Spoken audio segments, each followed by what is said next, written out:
को संबोधित करने का अवसर मिला था। तब मैंने आपसे वीडियो लिंक के माध्यम से बात की थी।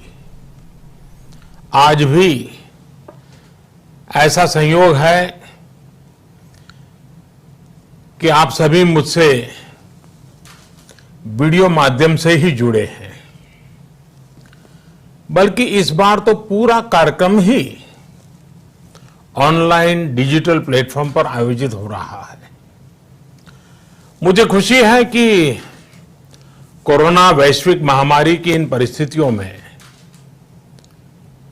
आपका हौसला डगमगाया नहीं, डिगा नहीं,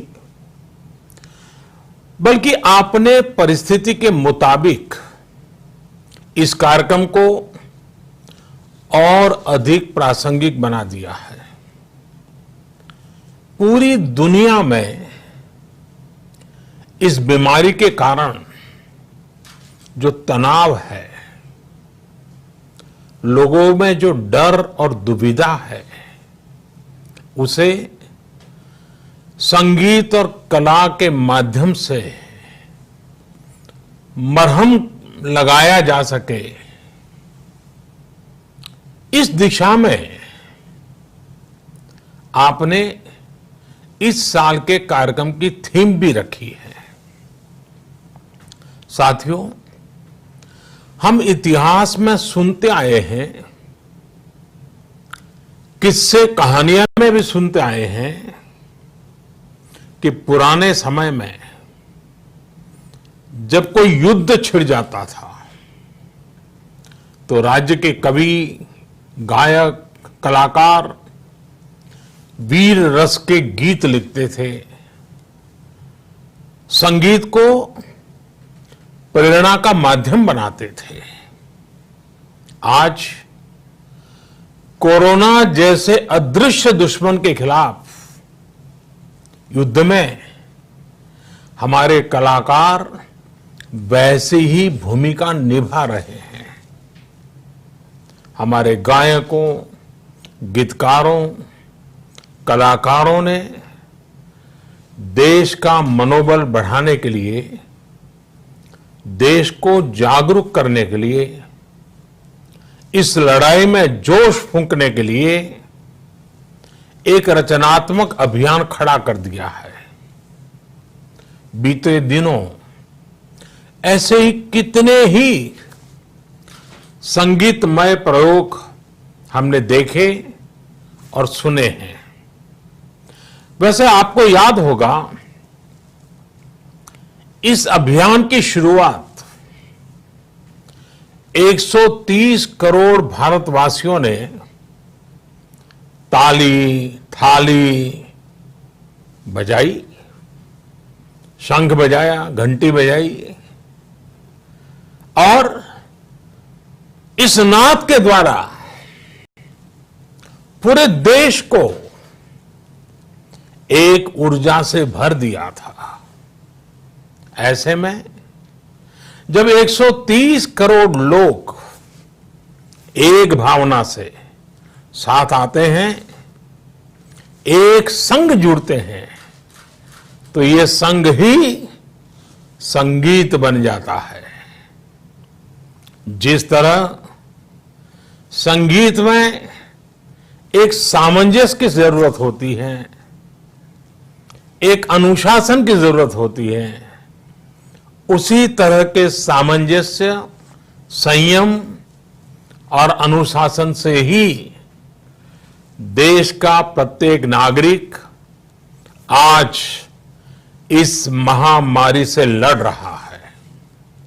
साथियों, अगर हम मानव जाति के इतिहास को भी सरसरी नजर से देखें तो एक बात कॉमन नजर आती है, एक बात उभर करके आती है।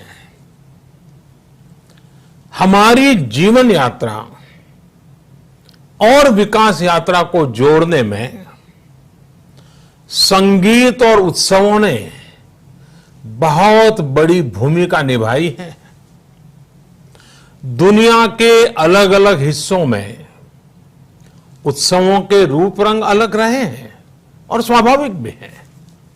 इनमें समय के साथ परिवर्तन भी आए हैं, लेकिन हर कालखंड में उत्सव उमंग का जन्मदाता रहा है।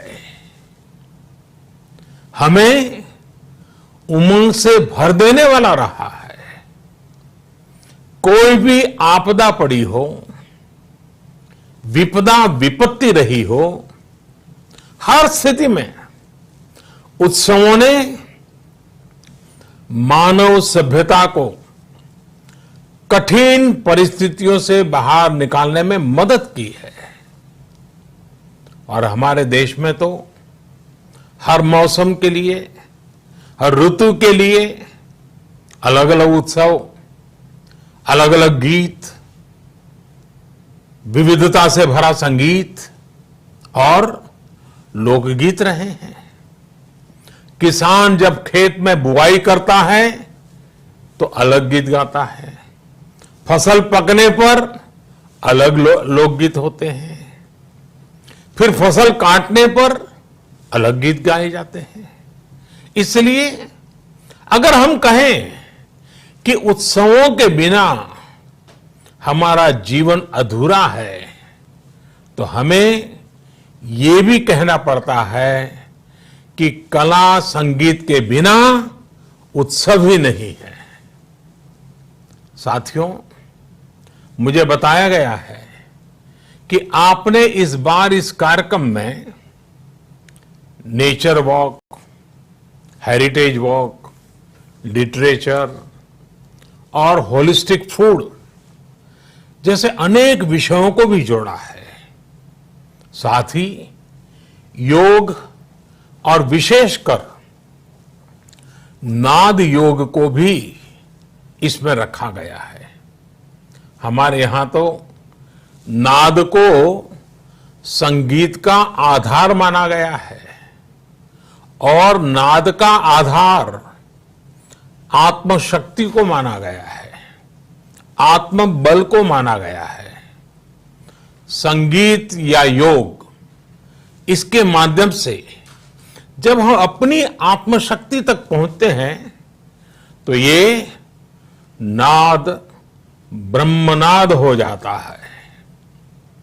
यही कारण है कि संगीत और योग दोनों में ही मेडिटेशन और मोटिवेशन दोनों की शक्ति समाहित होती है।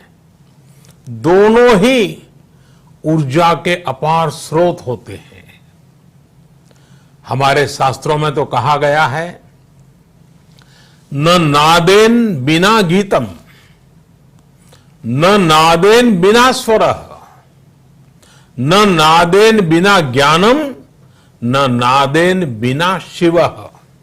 अर्थात नाद के बिना गीत, संगीत और स्वर सिद्ध नहीं होते और नाद योग के बिना ज्ञान और शिवत्व की प्राप्ति नहीं होती। और शिवत्व का मतलब है आत्मकल्याण। शिवत्व का मतलब है मानवता का कल्याण। शिवत्व का मतलब है मानवता की सेवा। इसलिए हमारे यहां संगीत केवल अपने सुख का ही नहीं बल्कि साधना और सेवा का भी माध्यम रहा है। संगीत की साधना तपस्या का रूप रही है। इसी परंपरा पर चलते हुए हमारे देश में ऐसे कई महान संगीतज्ञ हुए हैं जो उच्च कोटि के साधक भी थे, तपस्वी भी थे। उन्होंने अपना पूरा जीवन मानवता की सेवा के लिए ही जिया। मुझे खुशी है कि संगीत की ये भावना आज भी देश में सुरक्षित है और ऐसे कई साधक, तपस्वी आज इस कार्यक्रम में उपस्थित है। साथियों, आज हमारा हर एक देशवासी अपने अपने तरीके से अपनी अपनी क्षमता के मुताबिक सेवा के अभियान में लगा है, जिससे जो बन पड़ रहा है वो गरीबों की मदद के लिए, देश के लिए कर रहा है। संगीत और कला के माध्यम से आप भी सेवा की इस भावना को ही आगे बढ़ा रहे हैं। मुझे विश्वास है कि स्पीक मैके का ये डिजिटल कार्यक्रम भी देश के इस अभियान को एक नई दिशा देने का काम करेगा। ये डिजिटल कन्वेंशन प्राचीन कला संगीत का टेक्नोलॉजी के साथ ये तालमेल, ये फ्यूजन आज समय की मांग भी है। राज्यों और भाषाओं की सीमाओं के ऊपर उठकर आज संगीत एक भारत श्रेष्ठ भारत के आदर्श को भी पहले से ज्यादा सशक्त कर रहा है। आप देखिए, आज बंगाल में बैठा व्यक्ति इंटरनेट पर पंजाबी गाने सीख रहा है। पंजाब का युवा दक्षिण भारत के संगीत को सीख रहा है। लोग जो सीख रहे हैं उससे 130 करोड़ देशवासियों को जोड़ भी रहे हैं। लोग सोशल मीडिया पर अपनी क्रिएटिविटी के माध्यम से नए नए संदेश भी पहुंचा रहे हैं। कोरोना के खिलाफ देश के अभियान को आगे बढ़ा रहे हैं। संकट के समय में संगीत देश की सामूहिक शक्ति का एक नया स्रोत बन गया है।